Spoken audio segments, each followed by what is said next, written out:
Back for one more. This is the good, the bad, and the ugly. We'll start with the good. It's good.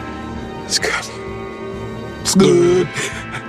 Texas Tech will unveil several new facility upgrades at both Dan Law Field and Rip Griffin Park, and Rocky Johnson Field, and especially upgrades at Rocky Johnson Field, long overdue. The start of the softball and baseball seasons at home is this weekend, and the Red Raiders, respectively, will both experience new features. We'll start with Red Raiders softball. One of the biggest upgrades that you'll see, in addition to improved clubhouse and amenities for the players, but Musco LED lighting, similar to what you see in Jones At&t Stadium, has been installed, and that allows choreographed patterns designed to music as well as after home runs.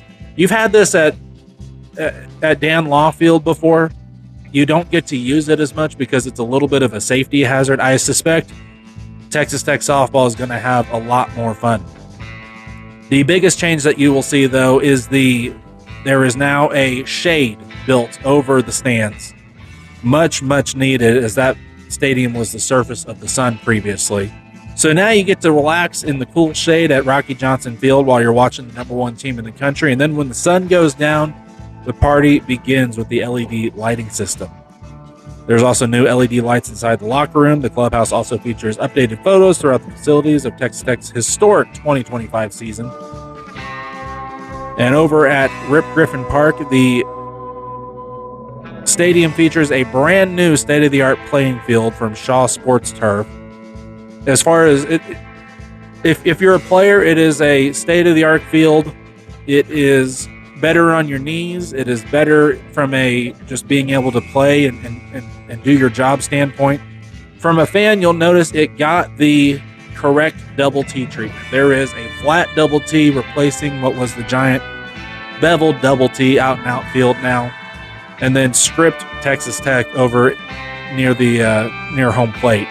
Just an absolute beautiful field, and a huge upgrade over the field, which was starting to look a little worn. You could see where the base paths were starting to scrape, and it's an artificial base path turf field. I do wish Texas Tech would.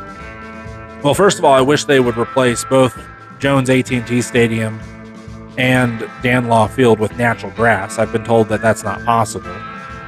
I seriously doubt that. It's 2026. We can grow grass wherever we want. But if you're not going to do natural grass, then at least do dirt-based paths, similar to what you see for the Texas Rangers. Either way, though, great upgrades, much needed upgrades to both stadiums, and it will improve the fan experience as well as the player experience. Let's get another good. Welcome to Good Burger, home of the Good Burger. Can I take your order? And I don't know necessarily if this one is a good. I believe it's good. We'll have to wait and see, and we'll definitely revisit this. But Texas Tech Jones Stadium's naming rights have expired. It's been Jones At&t Stadium for at least 15 years, 20 years maybe. And the rights are set to expire. At&t has decided to pull out. They will no longer be the naming sponsor of Clifford B. and Audrey Jones Stadium. That was reported by the Lubbock Avalanche Journal earlier today. So again, I don't know if it's a good thing. We'll see who the new naming rights go to. Now, I asked you on Twitter, who should get the naming rights for Jones Stadium? You all responded overwhelmingly. I've got from the Mex Dad, Matt Wells Memorial, dear God, no. From Debbie, the Lubbock Avalanche Journal. So Jones, Lubbock Avalanche Journal Stadium. I've seen Ice for Lubbock, Jones HEB Stadium, which is a good, solid three-letter company name to flow off of Jones At&t. We've got Doritos Locos Taco Stadium, Jones Roses Stadium. We got to get the tortillas back for that. Lone Wolf Taco Stadium. If you know, you know.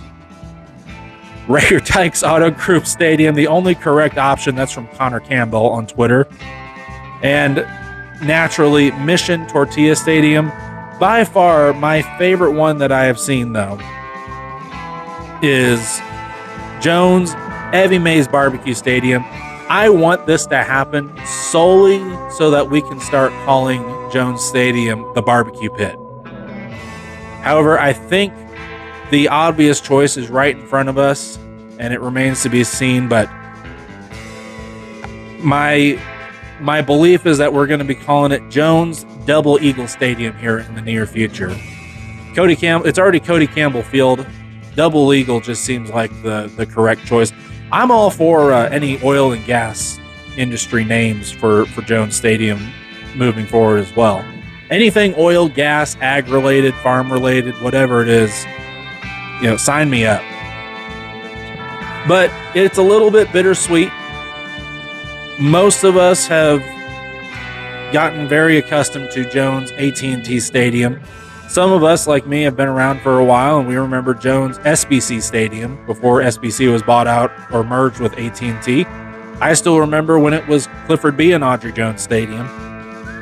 It'll be a rough change. We've had some great memories. The naming rights started right at the beginning of the Mike Leach era. We rode through Jones SBC and At&t Stadium through incredible highs and some pretty tough lows, and then finally to a 12-2 season and a Big 12 championship and a college football playoff berth to end the run for At&t. Let's go ahead and play the clip.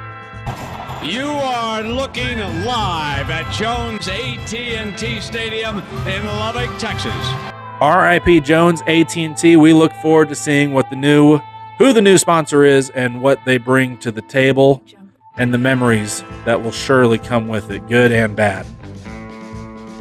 Let's do a bad. Why are you the way that you are?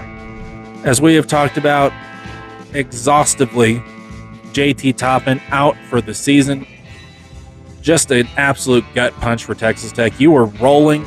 The way this team was playing, especially against Arizona, I was legitimately believing, and I'm not saying I don't believe anymore, it just got a lot harder, but I was legitimately believing that you were a national championship team. This looked like the year that your team was going to put it all together and maybe take it all the way to the top. You still could do that. You still have the talent to do that. You still have the ability to do that. It's just going to be a lot harder now, and you're going to need some things to really roll your way.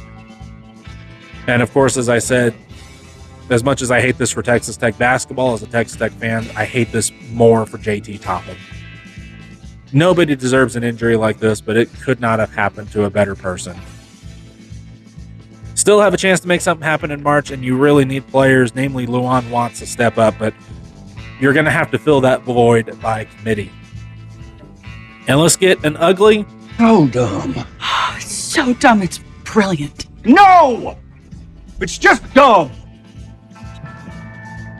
Ute fans this week got really, really annoying.